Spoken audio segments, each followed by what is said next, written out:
né? Quer dizer, não tem uma vinculação profissional com a fotografia, mas o Thomas, em 47, ele dedica um livro ao José Medeiros, né? Que é a primeira edição do California and the West, do Edward Weston, né? Da viagem dele de 1947 aos Estados Unidos, que ele visita o Weston, os Taschen, etc., traz um livro, né? E diz do nosso grande mestre Edward Weston para o José Medeiros, né? A relação de amizade do Thomas Farkas com o José Medeiros, uma relação maravilhosa da fotografia brasileira, né? E representa esse encontro dos universos do país, né? Quer dizer, o imigrante nessa redoma, que pode ser São Paulo aqui de concreto, né? E o país Brasil, né? Que gravita em torno disso, e essa necessidade de você ir buscar isso fora da redoma paulistana, né? Quer dizer, eu vejo isso um pouco na trajetória do Thomas e talvez até na relação dele com Medeiros, que é alguém do Piauí que naquele momento viajava o país todo como um dos grandes nomes da Cruzeiro. E o próprio Medeiros surpreende nessa relação, digamos, também intelectual com o Thomas em torno, né, de uma referência clássica da fotografia moderna americana, que é o trabalho do Weston. Então, eu acho que tudo isso vai se construindo pela leitura dessas biografias, das trajetórias. E aí o que vai acontecendo é que as questões vão se reduzindo, né? Os temas vão ficando mais os mesmos, né? E vão saindo, inclusive, do âmbito da fotografia para o âmbito das artes visuais. Enfim, o que eu estou querendo dizer é que a diversidade é grande, mas também a convergência é muito grande, né? E é por isso que talvez essa questão ela funcione, né? Não é talvez uma escolha a priori, mas é uma percepção de que, né, tem aí muita convergência. Bom,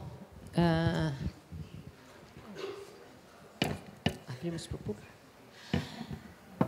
Vamos abrir um pouco para o público para ver se eles têm algumas questões a fazer antes de nada. Vamos abrir para o público.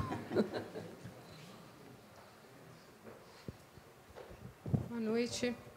Eu vou mudar completamente de assunto. Não faça isso. Desculpa. Hoje, como que o Instituto Moreira Salles se mantém? Quem é o principal financiador do Instituto Moreira Salles? O Instituto Moreira Salles, ele foi formado há mais de 20 anos, 22 anos. Durante um período inicial, ele foi mantido, em parte, pela família Moreira Salles e pelo próprio Unibanco. Já há muitos anos, a manutenção do Instituto Moreira Salles foi estruturada em torno da constituição de um endowment, quer dizer, de um fundo de investimento, que é o que provê o orçamento anual da instituição. E a instituição, portanto, tem uma limitação derivada da administração dos resultados desse fundo de manutenção, que é um fundo de investimento. É um orçamento conservador, quer dizer, o orçamento do Instituto na verdade, trabalhado de tal forma a não reduzir esse fundo, de tal forma que esse fundo tenha perenidade, né? E essa a estrutura de financiamento da instituição, uma decisão da família. O Instituto, na fusão Itaú Unibanco, não fez parte dessa fusão, porque ele era já uma instituição autônoma, independente da estrutura do próprio Unibanco, e, portanto, ele hoje é uma instituição cultural privada, mas com sentido público, finalidade pública, e que tem essa condição de financiamento.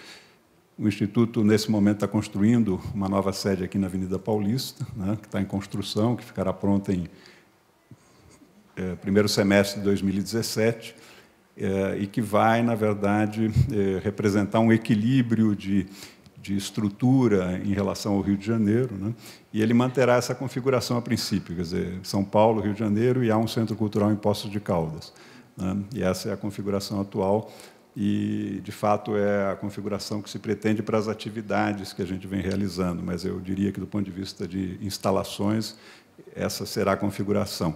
O Instituto em São Paulo será um instituto voltado para reflexão, exposição. As coleções permanecerão no Rio de Janeiro.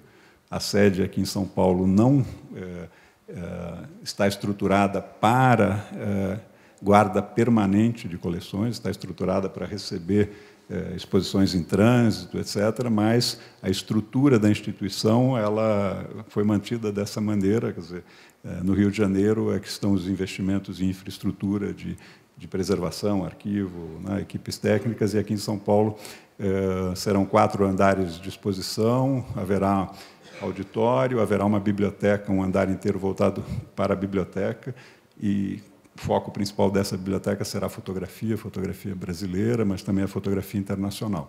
E ali se pretende também um centro para debates, aulas, cursos, etc.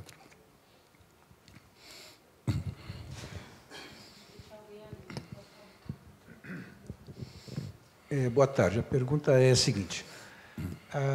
Há algum trabalho, algum esforço, alguma preocupação em levar a experiência do Instituto Moreira Salles para outras, vamos dizer, outras instituições, outras famílias ou outros grupos que quisessem, vamos dizer assim, patrocinar, investir ou incentivar, de alguma maneira, a permanência da nossa cultura ou a memória da nossa cultura? Estou lembrando aqui, me lembrei da família do José Mindley, que fez o que fez na USP, a gente sabe.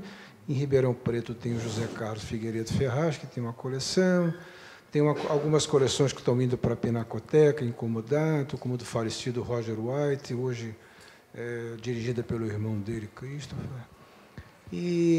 Mas são poucos, até onde eu estou tentando lembrar aqui, são poucos essas experiências, né? Então, eu pergunto se vamos dizer, o case de vocês é exportado ou levado para outras famílias, grupos ou instituições. Não, quer dizer, a princípio, falo do meu ponto de vista, que é apenas coordenar a área de fotografia, assim, no sentido... não, eu acho que essa configuração, né, sobre como a instituição está montada, ela é dada, ela tem sido relatada nos relatórios, nas apresentações do Instituto. Eu acho que é uma opção que foi feita, que o Instituto não utiliza a Lei Rouanet, exatamente porque, por ter feito uma opção, né, que é essa que eu descrevi, ele julga que não é o caso de trabalhar com projetos da Lei Rouanet, mas não é uma crítica à Lei Rouanet, apenas porque ele fez uma opção, quer dizer, de criar um investimento em torno da cultura que não depende de projetos específicos. O projeto é o próprio Instituto e esse investimento foi feito dessa maneira. Eu acho que isso é relevante no sentido que cria, né, quer dizer, uma referência de uma possível forma distinta da forma mais tradicional que a gente tem hoje no país, que é a utilização da Lei Rouanet, né, que canaliza recursos, a princípio, privados para projetos, né, culturais. Mas eu acho que a questão geral da cultura ela depende, no fundo, quer dizer, obviamente, uma conjugação aí de questões de esforços privados e públicos, e eu imagino que, na verdade, nós temos grandes questões no âmbito da cultura. Uma delas, no campo da fotografia, é a seguinte: o modelo de receber por comodato coleções, não coleções, acervos, né, arquivos de fotógrafos, para nós está se evidenciando como um modelo muito importante, porque o que acontece nessa condição? Você faz um investimento cultural, né, e, por outro lado, você também não coloca em discussão, né, uma questão que é uma questão difícil, que é a questão de aquisição, de transferência de direitos patrimoniais, né, que é uma questão que nós praticamos ao longo desses anos, discutimos, fizemos acordos com famílias, com fotógrafos, né?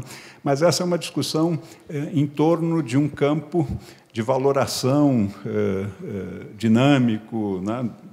etc., etc., e que depende, em alguns momentos, enfim, esse aspecto, inclusive, que pressupõe, caso você pense a aquisição como, inclusive, incorporação de direitos patrimoniais autorais, né, que é uma questão sempre presente, alguém tem que gerenciar o direito desses conteúdos, alguém tem que definir, né, os aspectos, quer dizer, o autor tem que delegar a alguém, ou os seus herdeiros têm que delegar a alguém, ou praticar esse gerenciamento de direitos sobre a obra de um determinado artista. Então, o fato concreto é que preservação exige estrutura, gerenciamento de direitos exige outro tipo de maturação, né? E preservação não faz sentido sem difusão simultânea. Quer dizer, na verdade, o importante é preservar para o futuro, mas digerir no presente o máximo possível, né? Então, a questão de você preservar e, ao mesmo tempo, processar, no sentido de reflexão, etc., é necessária. Então, eu estou dizendo tudo isso para dizer que eu acho que, no âmbito público e privado, a gente precisa construir essas estruturas. Eu acho que o modelo do comodato ele é muito importante. Talvez o que a fotografia brasileira vai precisar em algum momento é que você junte governo e iniciativa privada para criar estruturas que possam ser possibilidade de recebimento de conjuntos grandes, que possam ser trabalhados, processados, e que isso não implique em transferência de direitos. E aí você vai criando uma condição